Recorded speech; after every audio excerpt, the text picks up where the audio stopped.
이번 주일은 대림절입니다. 대림절이란 기다란 뜻으로 성탄절을 기다리며 다시 오실 주님을 기다린다는 뜻입니다. 러시아의 대문호 톨스토이는 구두를 만드는 할아버지의 이야기를 통해서 그의 소설을 써 나갑니다. 그는 아내를 잃었고 아들까지 병이 들어서 세상을 떠나게 되었습니다. 그런 너무 험악한 마음을 가지고 이렇게 하나님을 원망합니다. 이렇게 내가 살아야 할 이유가 도대체 하나님 어디에 있습니까? 이렇게 불평 불만을 하다가 그는 또 성경을 읽기를 시작을 했습니다. 그런데 성경을 읽는 가운데 하나님의 은혜가 임하였는데 그의 눈이 열려지게 되었습니다. 그런 성경을 읽으면서 이렇게 생각합니다. 도대체 하나님을 위하여 산다는 것이 도대체 어떻게 살아가는 것이 하나님을 위하는 삶일까? 그렇게 고민하다가 자기 자신을 되돌아보았습니다. 그는 구두 수선을 하면서 열심히 일을 해야지만은 그는 자기 이익을 위하여 일을 했지 다른 사람을 배려하는 마음으로 일을 하지 않았다는 것이죠. 그러면은 도대체 나에게 있어서 오는 이 손님은 누구인가? 이렇게 고민하며 생각하다가 결론이 내린 것은 내게 찾아오는 이 손님이 바로 하나님이라는 놀라운 사실을 깨닫게 되었던 것입니다. 그는 이런 생각을 하다가 잠깐 잠이 들었는데 누군가 자기를 부르는 소리가 듣깁니다. 마르틴, 내가 창너머로 내가 너에게 찾아갈 것이다. 깨보니까 꿈이에요. 야, 예수님이 오늘 나에게 찾아오신다고 하면서 그 창을 들여다보면서 한참 이렇게 기다리는데 예수님은 오지 않아요. 어찌 예수님이 오시지? 예수님 오신다고 분명히 어제 저녁에 말씀했는데 그러니까 그 창 너머에 낡은 장화를 신고 이 늙은 병사가 눈을 다 치우다가 너무 지쳐서 거기에 앉아 있습니다. 그를 바라보면서 아이고 너무 피곤하겠구나. 내가 차라도 대접해야 되겠지. 하면서 따뜻한 차를 데려와서 이 나이 든 병사에게 대접을 했습니다. 또 조금 있다가 보니까 그쪽에 누가 냐면은 한 애기 엄마가 겨울인데 여름 옷을 걸치고 난 뒤에 애기의 젖을 빨리고 있었습니다. 그래서 가까이 가서 이렇게 물어보았습니다. 그랬더니 남편 전쟁터에서 세상을 떠났고 이렇게 그 아기를 덮는 옷을 너무 돈이 없어서 그걸 팔아버렸다는 것이지. 그래서 그 이야기를 듣고 난 뒤에 그는 어떻습니까? 이 애기 엄마를 이 마르틴 이 구두 장사는 도와줬던 것입니다.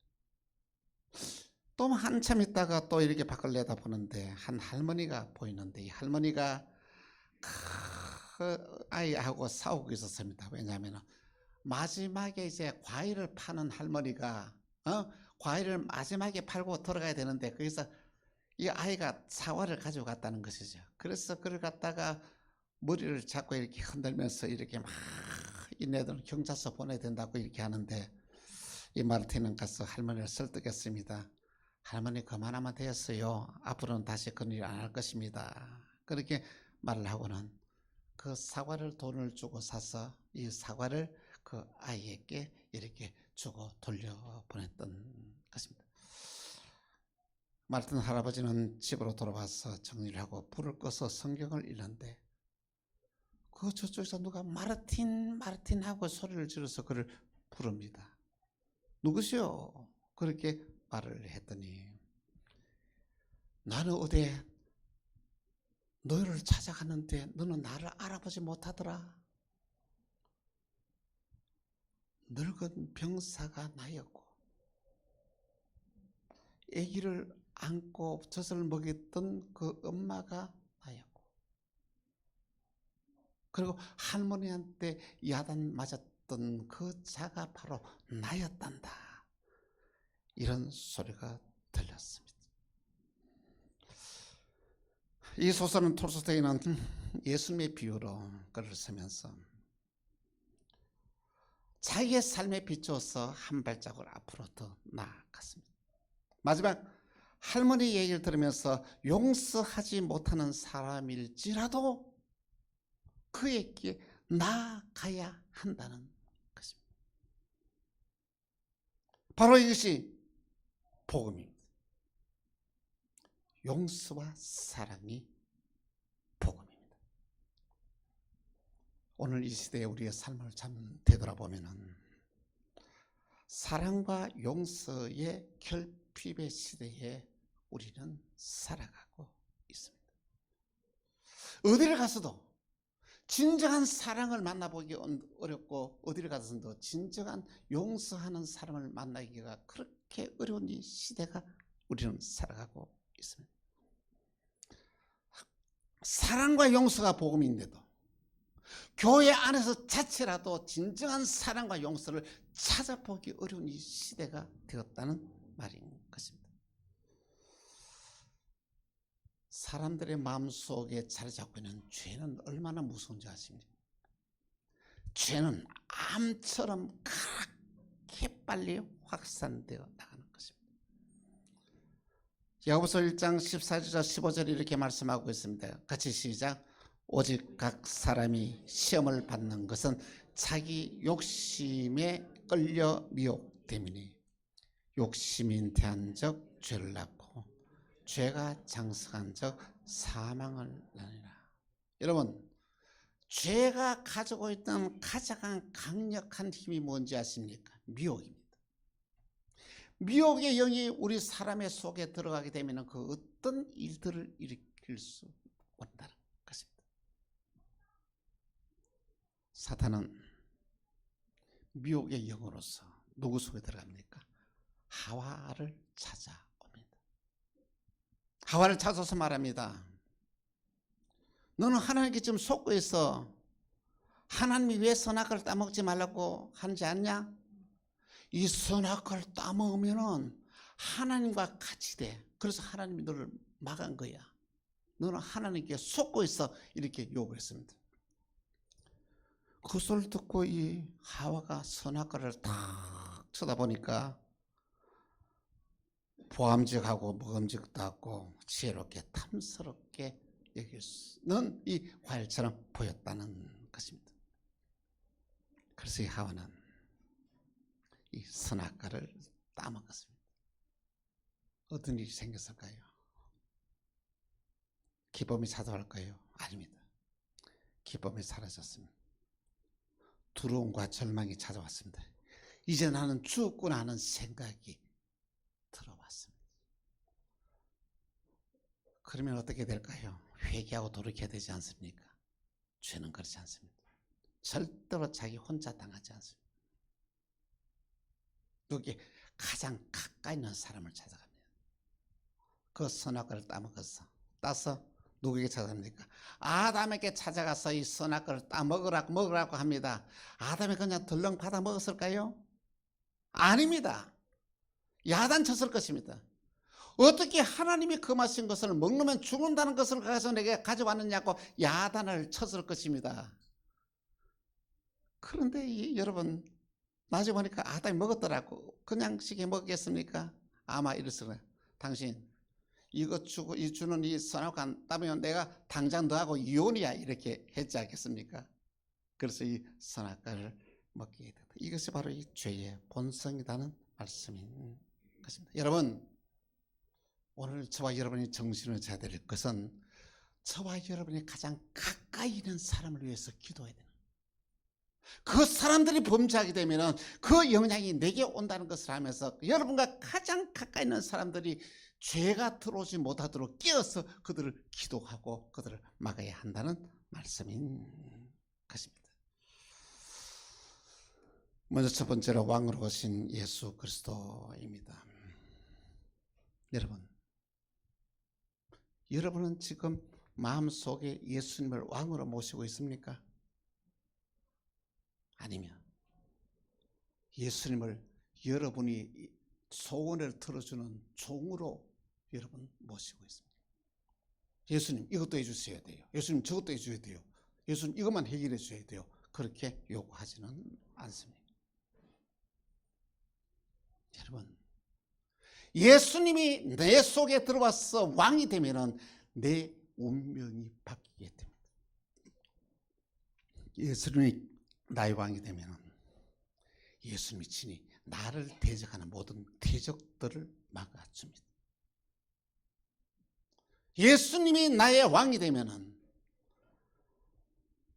나는 부족함이 없는 풍족한 삶을 살게 됩니다.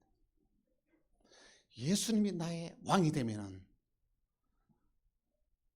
우리가 세상을 살아가면서 권세와 능력을 가지고 이 세상을 당당하게 살아갈 수가 있습니다. 그런데 사람들은 예수님을 왕으로 모시기를 거절합니다. 그 이유가 어딘지 아십니까? 예수님이 나의 왕이 되면은요, 왕명을 누가 거절합니까? 예수님이 하신 말씀을 그대로 지키며 살아가야 되는데 그것을 부담을 느껴서 예수님을 왕으로 모시기를 거절합니다. 동방에서 별을 연구하는 박사들이 있었습니다. 그런데 갑작스럽게 새로운 별이 떠올랐습니다. 동방에서 어떻습니까? 이제 왕이 태어났구나. 그래서 이들은 그곳을 떠나서 별을 따라서 그 동방을까지 오게 됩니다. 이들은 어떻습니까? 낮에는 잠을 자고 밤에만 그 길을 갔습니다. 왜? 밤에 별이 인도하기 때문에 찾아갔을 것입니다. 박사들을 편안인들이 예루살렘에 왔습니다. 그리고 별이 없어졌습니다. 마태복음 2장 2절에서 3절 보니 이렇게 말씀하고 있습니다. 같이 시작. 유대인으로 왕이신 나신 이가 어디 계시뇨? 우리가 동방에서 그의 별을 보고 그에게 경배하러 왔노라 하니 헤롯 왕과 온 예루살렘이 듣고 소동한지라. 아니 헤롯이 이 소리를 듣고 너무 놀랐습니다. 아니 내가 왕인데 왕이 누가 태어났다고요? 그래서 성경 박사인 서기관들을 불러 모았습니다. 그리스도가 어디서 나겠냐고 물으니 마태복음 2장 6절에 이렇게 말합니다. 유대 땅 베들레헴아 너는 유다 굴 중에서 가장 작지 아니오다. 내게서 한 다스리가 나와서 내 백성 이스라엘의 목자가 되리라 하였습니다. 헤롯은 동방에 보는 박사들을 불러서 말합니다. 왕이 베들레헴에서 태어난다고 합니다. 거기 가서 왕을 만나면 내한테도 연락해 주시오. 나도 가서 경배해야 되지 않겠습니까? 알았다. 그렇게 하겠다고 길을 떠났습니다. 베들레헴까지 왔는데 세상에 없었던 이 별이 나타났어. 그 별이 예수님이 태어난 그 현장에 정확히 가르쳐주고 이 별이 사라집니다. 여러분 그곳에 가보았습니다. 그곳이 어딘지 아십니까? 마구간이었어요. 짐승들이 있는 그곳에서 만왕의 왕이 되신 예수님이 그곳에서 태어나셨다는 것입니다. 그래서 동방의 박사들은 왕이신 예수님에게 자기가 가져왔던 황금과 유향과 모략을 가지고 그에게 경배하고 예물을 드렸던 것입니다. 그날 밤에 천사가 동방 박사들께 나타납니다. 헤롯에게 가지 마라. 헤롯이 아기를 죽이려 한다. 이 소식이 누구였습니까? 마리아와 요셉에게도 들려졌습니다. 동방의 박사들은 다른 길을 통해서 고국에 돌아갔고 이 소리를 들었던 이 마리아와 요셉은 이 가난 아기를 데리고 애굽으로 피신을 하였던 것입니다. 사람들은 왕으로 오신 예수님을 죽이려 했습니다. 여러분 이 땅에 왕으로 오신 예수님이 오신 성탄절을 우리는 기다리고 있습니다. 이번 성탄절 맞아요. 왕으로 오신 예수님을 만나는 여러분 되시길 바랍니다. 여러분의 마음속에 이번 성탄절에는 왕으로 오신 예수님의 내 마음속에 모시고 여러분들을 큰 감격과 기쁨으로 복된 삶을 살기를 간곡히 부탁드립니다. 두 번째, 기다리라입니다. 기다리는 것은 매우 힘이 드는데 예수님은 깨어서 기다리라고 말씀하십니다. 열 처녀가 나가서 신랑을 기다리는데 다섯은 슬기롭고 다섯은 어리석다라고 말을 하고 있습니다. 이들은 똑같이 신랑을 기다리면서 등불을 들고 있었어요. 근데 지혜로운 다섯 처녀는 기름을 준비했고 어리석은 다섯 처녀는 등은 들었는데 기름은 준비하지 않았습니다. 근데 그것이 생각한 올 시간이 되는데도 신랑이 오지 않습니다. 근데 중요한 것은 뭐냐면 지혜로운 다섯 처녀도 슬기로운 어리석은 다섯 처녀도 함께 잠이 들었다고 말했습니다.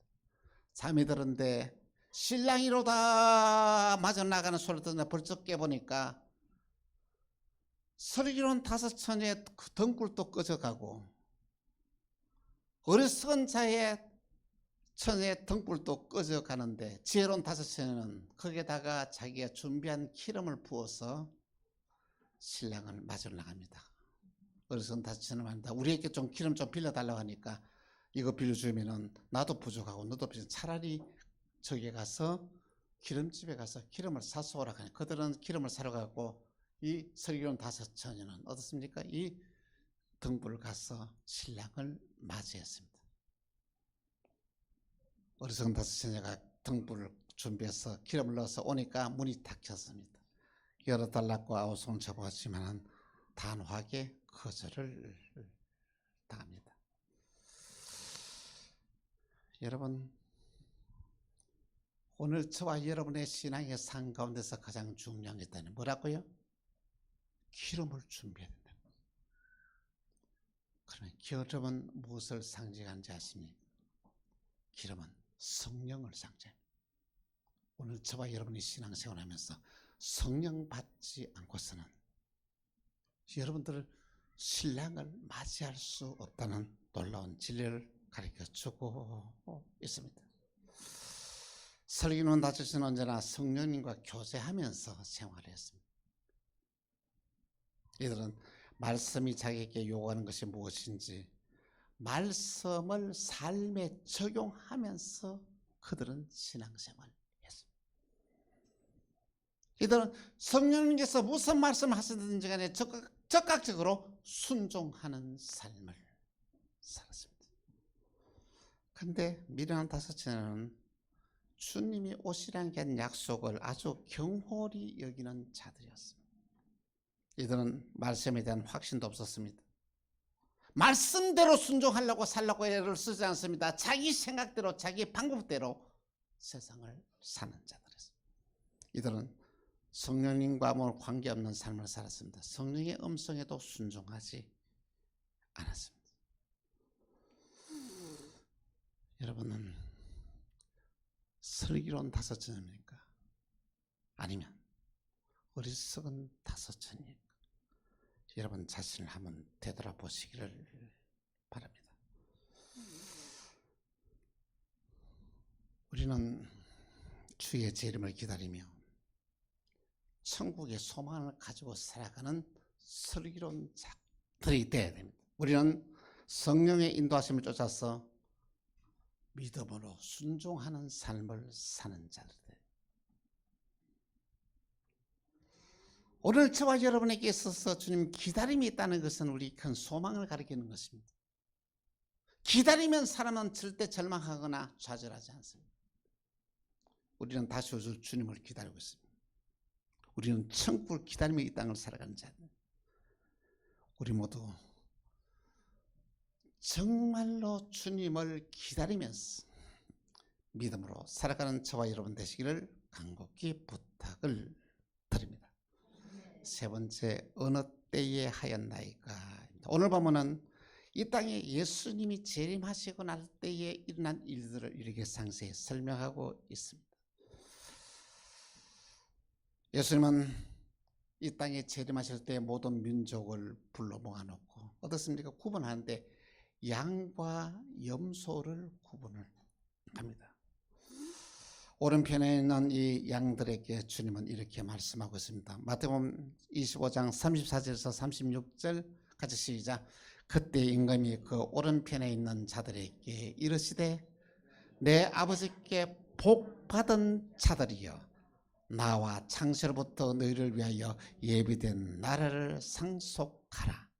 내가 줄일 때에 너희가 먹을 것을 주었고 목마를 때에 마시게 하였고 나그네 되었을 때에 영접하였고 벗을 때에 옷을 입혔고 병들었을 때에 돌아보았고 옥에 갇혔을 때에 와서 보았나이다. 여러분, 이 소리를 들었던 이 양들은 깜짝 놀랍니다. 아니, 주님, 우리가 언제 주님이 줄이신 것을 보고 음식 대접했으며 목마른 것을 보고 언제 물을 갖다 드렸으며 병들을 때 나그네 됐을 때 그때 우리가 해왔습니까? 우리 전혀 그런 적이 없습니다. 이렇게 말할 때 주님이 이렇게 말씀하십니다. 마태복음 25장 40절입니다. 같이 시작. 임금이 대답하여 가라사대 내가 진실로 너희에게 이르노니 너희가 여기 내 형제 중에 지극히 작은 자 하나에게 한 것이 곧 내게 한 것이니라. 여러분 누가 할까요? 지극히 작은 자에게 하는 모든 것이 너희의 주님에게 한 것이라고 이렇게 말씀하십니다. 그리고 왼편은 염소에게 이렇게 말합니다. 저주를 받은 자들아 나를 떠나 마귀와 그 사단을 위하여 예비된 영원한 불에 들어가라.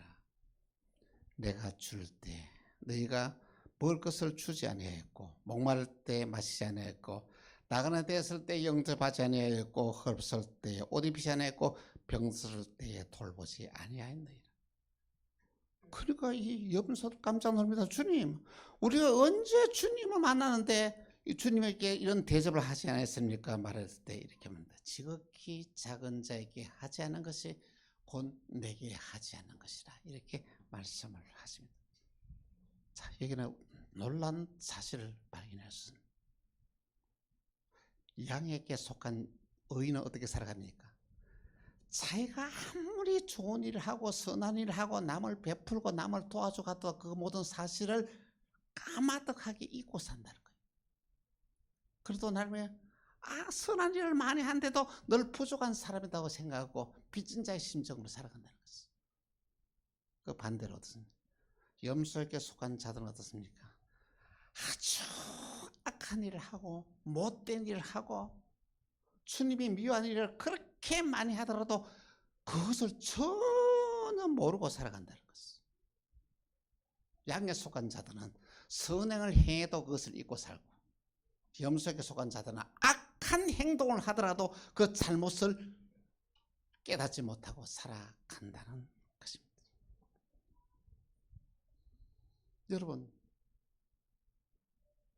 여러분 지금 양에 속한 자입니까?